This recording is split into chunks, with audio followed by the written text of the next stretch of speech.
Dalam perspektif politik ini adalah perlawanan klandestin yang dilakukan oleh Jenderal Listio Sigit Prabowo terhadap Presiden Prabowo Subianto. Silakan Pak Slamet. Silakan, ada tanggapan soal ini? Oh ya, inilah sorotan publik soal kinerja dan integritas Polri. Itu kan artinya rakyat, publik cinta terhadap kepolisian. Artinya kalaupun kritik keras, justru itu karena cintanya begitu keras. Nah, saya ingin menyoroti begini. Pada saat Presiden melantik Jenderal Polisi Kehormatan Ahmad Doviri sebagai penasehat khusus Presiden bidang Kamtibmas dan Reformasi Polri, maka itu adalah sinyal bahwa Presiden ingin mengambil alih kendali terhadap reformasi Polri. Jadi dari istana, dari atas. Mengapa? Karena dianggap kepolisian setelah sekian puluh tahun, setelah era reformasi, tidak bisa memperbaiki dirinya sendiri. Ini ibarat ya, pada saat tiba-tiba Presiden ke luar negeri, lalu kemudian dari Mabes Polri membentuk tim, itu kan ibarat seperti seseorang datang ke dokter, belum ada diagnosis dokter, dia bilang saya sehat dokter. Artinya nggak bisa, seperti tukang cukur nggak bisa kemudian mencukur dirinya sendiri, harus ada pihak lain. Oke, niat baik bagus, tapi di dalam politik itu adalah semacam sinyal perlawanan dari Mabes Polri terhadap istana. Jadi Anda menilai bahwa tim reformasi bentukan Kapolri itu bentuk perlawanan terhadap Presiden Prabowo? Dalam perspektif politik itu akan dibaca seperti itu. Politik adalah pertarungan. Jadi adu dulu-duluan. Di dalam narasi politik itu siapa yang mendahului dianggap dia yang mengendalikan dan dianggap dia yang mendahului, artinya respon cepatnya dari situ. Oke, tapi saya harus fair juga. Kalau seperti itu Pak Prabowo nggak mengeluarkan apapun, nggak pernyataan apapun, menteri-menterinya juga tidak mengeluarkan pernyataan apapun, artinya jangan-jangan Pak Prabowo juga nyaman dengan tim reformasi bentukan Kapolri? Belum tentu, karena politik kan tidak selalu dikemukakan di depan, panggung depan. Bisa juga di panggung belakang. Kita akan lihat nanti apa yang akan dikemukakan oleh Presiden. Apakah memang setuju dengan tim reformasi itu? Menurut saya mestinya menunggu dulu. Artinya begini, di dalam pemerintahan kan sudah ada jenderal polisi seperti Jenderal Polisi Kehormatan Agus Andrianto. Kemudian muncul lagi Ahmad Doviri.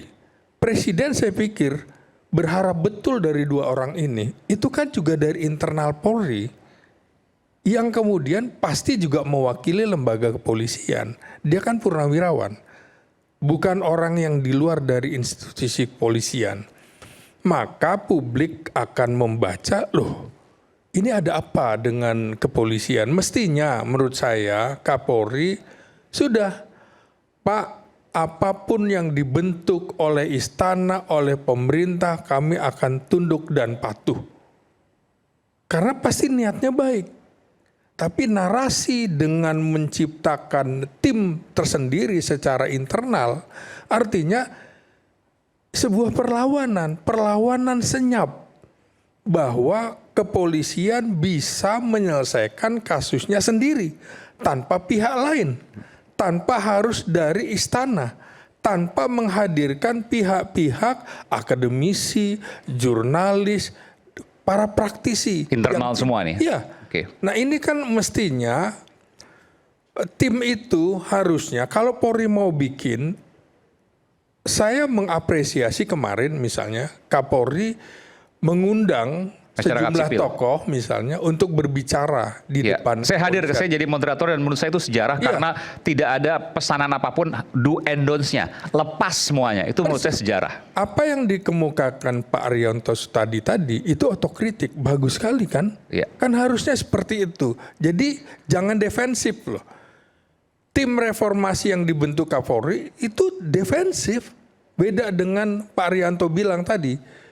Ini ada 3 jenderal polisi purnawirawan dan mengakui semua. Kalau itu orang-orang di Mabes Polri cara berpikirnya seperti ini, good. Publik akan mengapresiasi. Dan juga jangan kemudian samakan di dalam beberapa kasus yang terjadi. Misalnya tim reformasi yang dilakukan oleh istana. Misalnya istana melakukan reformasi untuk wilayah mana? Ketika wilayahnya masuk di wilayah istana, orang juga akan bereaksi keras. Loh, ini kok jeruk makan jeruk? Harusnya pihak luar harus selalu berpikir seperti itu. Ini kan seperti begini ya. Ini bagi saya nanti seperti Dewan Revolusi yang dibentuk pada tahun 1965 ketika kemudian ada reaksi orang-orang yang dianggap, karena 52 orang ini kalau terjadi pergantian Kapolri itu bisa menjerat mereka, dianggap sebagai timnya Jenderal Listio Sigit Prabowo. Agak repot juga menurut saya.